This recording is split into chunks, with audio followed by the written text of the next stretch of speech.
भारत के मध्य हिमालय राज्य उत्तराखंड की ग्रीष्मकालीन राजधानी गैरसैंण भराड़ीसैंण में सभी मित्रों का हार्दिक अभिनंदन है।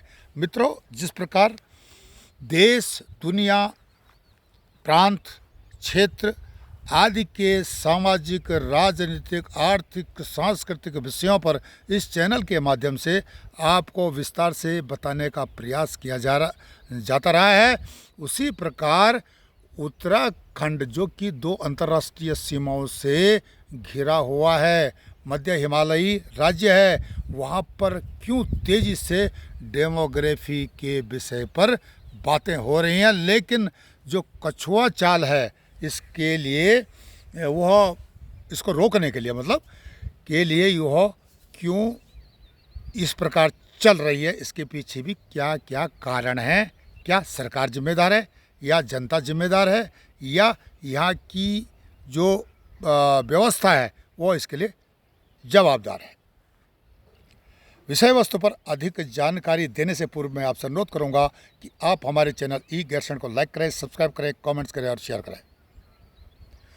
मेरा नाम मदन मोहन ढोंडियाल है और समसामयिक विषय हों, राजनीतिक विषय हों, आर्थिक विषय हों, सांस्कृतिक विषय हों, इन पर जो है आपसे वार्ता होती रहती है और होती रहेगी। पहले हम देखते हैं दुनिया में क्या हो रहा है, उनसे सीखना पड़ेगा। किस प्रकार से यूरोप जल रहा है, फ्रांस जला है, या किस प्रकार से 6 अक्टूबर 2023 तक मिडिल ईस्ट शांत था, लेकिन क्यों वह जलना शुरू हो गया, क्यों इतनी वहाँ पर जो है अशांति फैली, और इसकी शुरुआत करने वाले कौन थे, क्यों थे और किसने उनको उकसाया था। हमास ने 27 अक्टूबर 2023 को नरसंहार किया, 250 यहूदियों को बंधक बनाया, अनेकों का नरसंहार किया, सबको पता है, इतिहास इसका साक्षी है। रफा में आज उनका ढेर होना अब उनको समझ में आ रहा है, फिलिस्तीन को भी समझ में आ रहा है, हमास को भी समझ में आ रहा है। और क्या होता है कि 1989 में कश्मीर का जो हाल हुआ वह भी सबको पता है, किसी से छुपा नहीं है। 1990 में किस प्रकार से कश्मीरी पंडित हों या कश्मीरी हिंदू हों या कश्मीर के जो अल्पसंख्यक हों, उनको वहाँ से अपना घर छोड़ना पड़ा, इसके पीछे भी कारण है, सबको पता है। पाकिस्तान में 15% से जो हिंदू थे, वे किस प्रकार से 1% अर्थात थोड़ा ज़्यादा, 1 से थोड़ा ज़्यादा परसेंट पर आए। बांग्लादेश में 1971 में जो थे, उससे पहले 30% थे, 71 में 20% हुए, और उसके बाद आज इनकी स्थिति 8% पर आ चुकी है। तो ये किसका रूप है? यह असली रूप जो इनको दिया हुआ है, किसने दिया है और क्यों जो सनातनी समाज के लोग विदेशों में कम हुए, या अल्पसंख्यक जो क्रिश्चियन हैं वही कम हुए, उन पर किस प्रकार से पहले बोले भाई हम बहुत गरीब आदमी हैं, हमें शेल्टर दो, हम व्यापार करेंगे, हम सेवा करेंगे, सीरिया में हमारा दमन हो रहा है, यमन में हमारा दमन हो रहा है, हमें शरण दो, हम बिल्कुल शांति प्रिय लोग हैं। उन्होंने शरण दी और उसके बाद यूरोप जलना शुरू हो गया है। वही हाल उत्तराखंड में चल रहा है, क्योंकि यहाँ के कुछ बुद्धिजीवी, सेकुलर प्रजाति के तत्व और वामपंथी क्यों बाहर के लोगों को, अनजान लोगों को, रोहिंग्या, बांग्लादेशी जिन्होंने कि नकली आधार कार्ड बनाए हैं, बंगाल में, बांग्लादेश में या उत्तर प्रदेश में मुलायम सिंह सरकार के काल में, उनके आधार पर वे उत्तराखंड में घुस चुके हैं। हरिद्वार तकरीबन घिर चुका है। देहरादून में आप दंगे भी देख रहे हो, छोटे मोटे। हल्द्वानी का हाल किसी से छुपा नहीं है। ये बातें पिछले वीडियोज़ में जो हमारे रेगुलर देखने वाले वे देख रहे हैं, सुन रहे हैं। इसके लिए जवाबदेही किसकी है? समाज की, सरकार की, व्यवस्था की। हमारा कानून सेकुलर है। हमारा संविधान सेकुलर है, हमारे लोग सेकुलर हैं और आज से नहीं, प्राचीन समय से सेकुलर हैं। इसलिए तो यहाँ पर बड़ी शांति के साथ यहूदी भी रहते हैं, तो पार्शियन भी रहते हैं और मुसलमान भी रहते हैं। बाकी तो बौद्ध, जैन, सिख, आर्य समाजी, सनातन, ये तो भारत के जन्मे हुए धर्म है, ये तो यहीं की मिट्टी के हैं।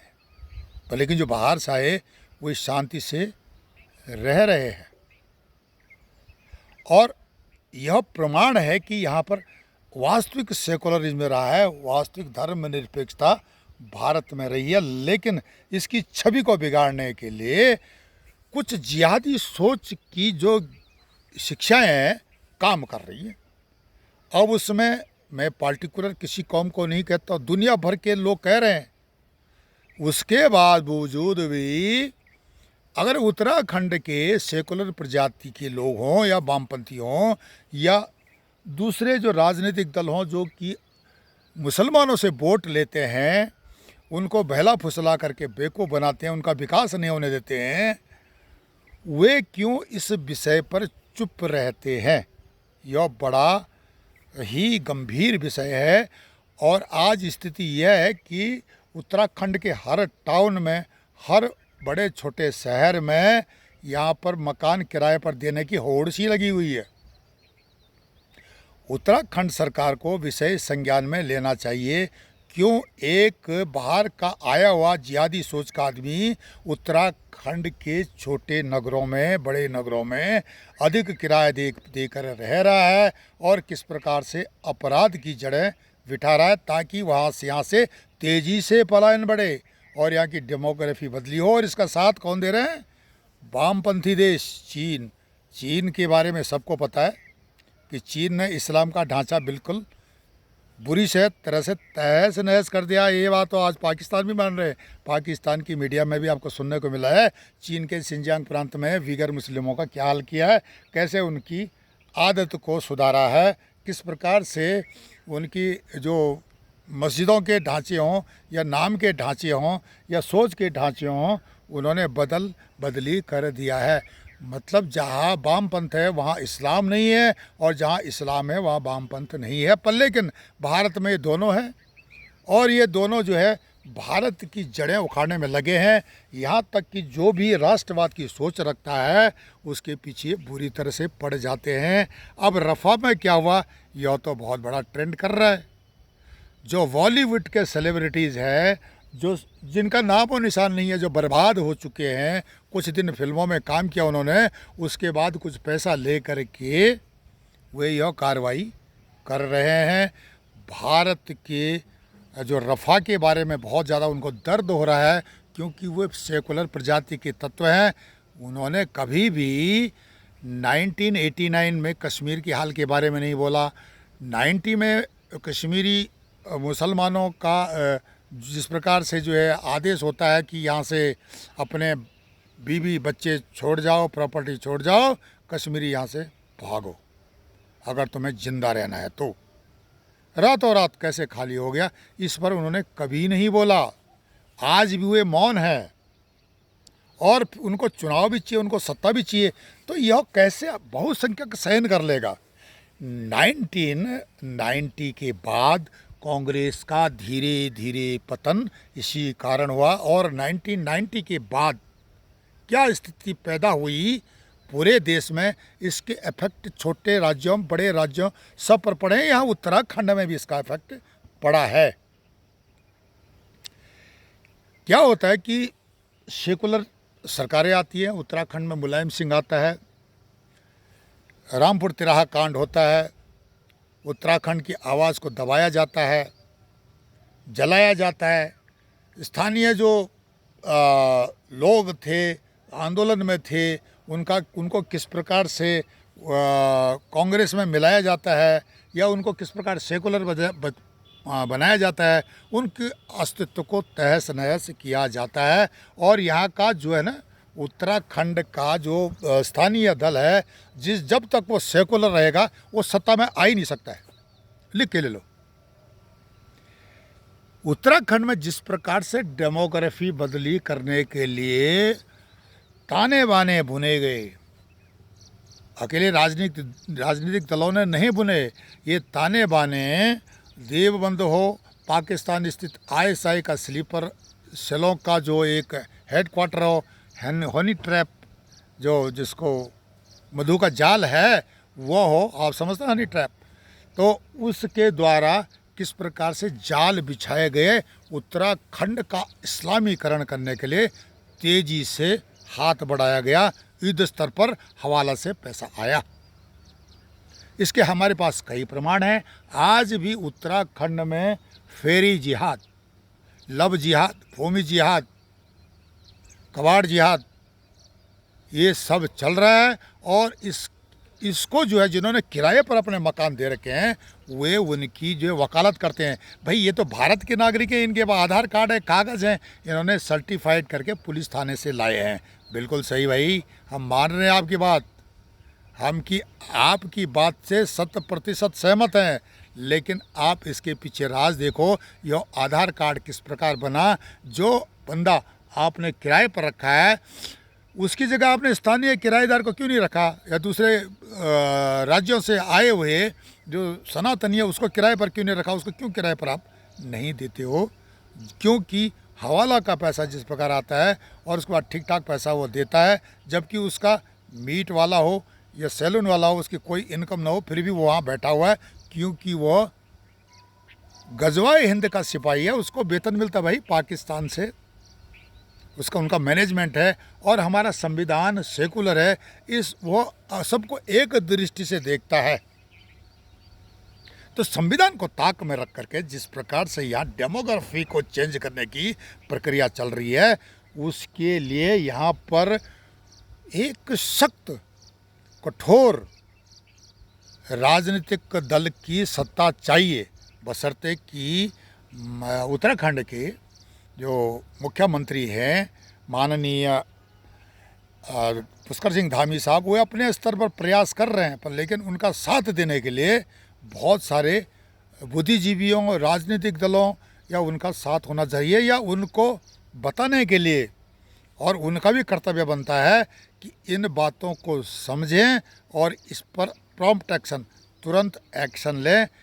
अभी चुनाव चल रहे हैं, आचार संहिता लगी है, हो सकता है कि सरकार प्रॉम्प्ट एक्शन न ले, पर लेकिन चुनाव के बाद उनको इन विषयों पर सख्त कार्रवाई करनी पड़ेगी। सीए को सख्ती के साथ लागू करना पड़ेगा। और जिस प्रकार से ये बसे हुए यहाँ पर जगह जगह फैले हुए हैं जिहादी सोच के लोग, जो कि भारत के नहीं है, विदेश के हो, बांग्लादेशी हैं, रोहिंग्या हैं, उन्होंने सर्टिफाइड करा दिया है आधार कार्ड लिख करके। जब उनकी खोजबीन होगी तो उन पर जो है गाज गिरेगी। और कई तो अभी से यह चीज़ समझ करके यहाँ से बोरा बिस्तरा भी गोल करके निकल रहे हैं, पर लेकिन चुपके निकल रहे हैं। अब उत्तराखंड के कुछ जो मकान मालिक हैं वे भी समझ गए हैं, सीए लागू होने के बाद वे कहीं चपेटे में ना आए, कोर्ट के चक्कर ना काटें। उन्होंने यहाँ पर क्या कर दिया है कि किराए पर देना बंद कर दिया, और किराएदारों उनको, विशेषकर जो जिहादी सोच के लोग हैं और बांग्लादेश रोहिंग्या हैं, उनको देने बंद कर दिए हैं। और साथ साथ जो किराए पर लेने वाले हैं ना, जो आ रहे हैं, उनकी गति में थोड़ा कमी हुई है, क्योंकि सीए की काफ़ी हद तक आहट शुरू हो चुकी है। तो हमारी राय है, उत्तराखंड के जितने भी लोग हैं किराएदार रखे हुए हैं, रोहिंग्या, बांग्लादेशी, बशर्ते उनके पास कागज़ हैं, पर लेकिन जब उनकी गहन छानबीन होगी और वे पाए जाएंगे कि नकली आधार कार्ड है, नकली वोटर आईडी कार्ड हैं, सारे बीएलओ भी जेल में जाएंगे जिन्होंने इनके वोटर आईडी कार्ड बनाए हैं, आधार कार्ड बनाए हैं, ये आधार कार्ड बनाने वाले भी जेल में जाएंगे। तब मामला फंसेगा। कहीं ऐसा न हो कि जो मकान जिन्होंने किराए पर दिए हैं उनको भी कानूनी कार्रवाई का सामना करना पड़े। तो उनको सोच समझ के अपने मकान किराए पर देने चाहिए, ये हमारी आपको राय है। उसके बाद उनकी मर्जी। मध्य हिमालयी राज्य उत्तराखंड पर चीन की भी ठीक ठाक टकटकी है, क्योंकि चीन के कई महत्वपूर्ण काम यहाँ से होकर चलते हैं, जिनके बारे में भारत की एजेंसियां ठीक ठाक प्रकार से समझती है और जानती है। चीन एक अच्छी इकोनॉमी वाला देश है। चीन जिहादियों को ठीक ठाक से फिट करता है, ये चीन की अच्छाई है। हम बुराई भी नहीं करते अपने पड़ोसी की। जिहादियों का जो कार्यक्रम है, किस प्रकार से चीन ठीक करता है, पाकिस्तान को भी पता है और 57 इस्लामिक देश हैं जो उनको भी पता है, पर लेकिन मुँह नहीं खोलते हैं क्योंकि चीन को इनका मुँह बंद करना आता है। क्या भारत में इस प्रकार की सोच आएगी? क्योंकि जो कट्टरपंथी बनाए गए हैं वे भी तो पहले शांति प्रिय लोग थे। उनके पूर्वज भी शांत थे, सेकुलर थे और राष्ट्रवादी थे। भारत के प्रति उनके काफ़ी इंटरेस्ट जुड़े हुए थे, उनकी जड़ें बहुत गहरी थी यहाँ पर। लेकिन आज वे बोलते हैं कि भारत को तोड़ो और इसको इस्लामिक कंट्री बनाओ, गज़वाए हिंद करो, इनका समर्थन करते हैं। वो सुन रहे हैं इस वीडियो को, हमें बताते हैं कि आप इस प्रकार के वीडियो मत डालिए। भाई ये सच्चाई है। यूरोप में आपने देख लिया, इजराइल में आपने देख लिया, क्या भारत में देखने के लिए आप इंतज़ार कर रहे हो जो कि इस प्रकार के तत्वों को अपने मकान दुकान किराए पर देते हैं, उनको सह देते हैं और सेकुलरिज्म के नाम पर या तो वे इतने नादान हैं या उनको कुछ पैसा मिलता है, लालच की दृष्टि से वे बहुत बड़ी खाई अपनों के लिए, अपने लोगों के लिए खोदने जा रहे हैं। मेरी उन उत्तराखंड के मुसलमान भाइयों से भी प्रार्थना है जो कि 200-300 साल पहले यहाँ पर बस गए, गांव में रहते हैं, यहाँ की संस्कृति में रहते हैं। उन्होंने जिस प्रकार से जो बाहर के आए हुए रोहिंग्या, बांग्लादेशी और जो जमात वाले हैं उनके कहने पर अपने परिवेश को बदली कराया है, वे अपने पुराने परिवेश में आ जाएं, वही उनके लिए अच्छा है। अन्यथा क्या होता है कि जहाँ जिहाद होगा वहाँ पिटाई होगी। किसी भी देश में अगर जिहाद होता है तो वहाँ पिटाई होती है, बहुसंख्यक उनकी पिटाई करता है। यूरोप में पिटाई हो रही है, इजराइल पीट रहा है और भारत में भी यह स्थिति पैदा होगी। तब क्या होगा? तो इस स्थिति को उत्तराखंड में विशेषकर यह स्थिति पैदा न होने दें।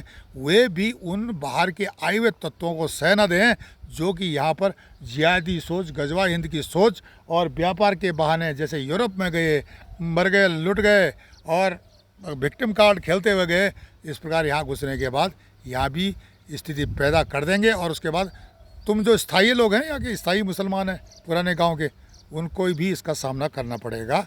इस समय को ना आने दें, इस भविष्य को ना आने दें और इनसे दूरी इसलिए बनाएं क्योंकि इसमें अधिकांशतः रोहिंग्या, बांग्लादेशी और जिहादी सोच के लोग आए हुए हैं जो कि दंगों से छुपे हुए हैं पहाड़ों में, व्यापार के नाम पर, मीट बनाने वाले के नाम पर, नाई के नाम पर, सुनार के नाम पर यहाँ घूम रहे हैं।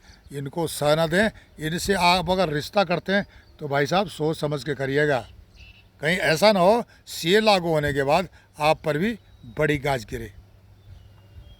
तो यह उत्तराखंड की डेमोग्राफी चेंज करने का जो षड्यंत्र हम बताते रहे हैं पहले वीडियोज़ में, आज भी बता रहे हैं, होते रहे हैं, वर्षों से हो रहे हैं, इसको अब फुल स्टॉप लगाना चाहिए। अगर नहीं लगाते हैं तो मैंने बता दिया इसके क्या क्या परिणाम हो सकते हैं और आने वाले समय में अपने को सुरक्षित रखने के लिए आप जिस प्रकार के प्रिकॉशन मैंने बताए हैं उनको लें, इससे आपको फ़ायदा होगा। मैं अकेला नहीं हूँ, यहाँ पूरे देश के बहुसंख्यक इस सोच को लेकर बैठे हुए हैं। इसीलिए 1990 के बाद कांग्रेस का जो डाउनफॉल शुरू हो गया। अगर 4 तारीख को जून को 400 पार हो जाता है तब स्थिति क्या होगी वो भी आप सोच लेना, वे लोग सोच लेना जो कि भारत विरोधी तत्वों को सह देते हैं, कानूनों को ताक में रख करके उल्टे सीधे काम करते हैं। जब यह सारा बदली होगा, खेल तुम्हारे खिलाफ जाएगा तो तुम्हारी स्थिति क्या होगी। इसलिए यह एक चेतावनी के तौर पर आपको संकेत है कि अभी से सुधर जाओ, समय बहुत तेज़ी से बदल रहा है। आप हमारे चैनल ई-गैरसन को लाइक करें, सब्सक्राइब करें, कमेंट्स करें और शेयर करें। तब तक के लिए नमस्कार, धन्यवाद।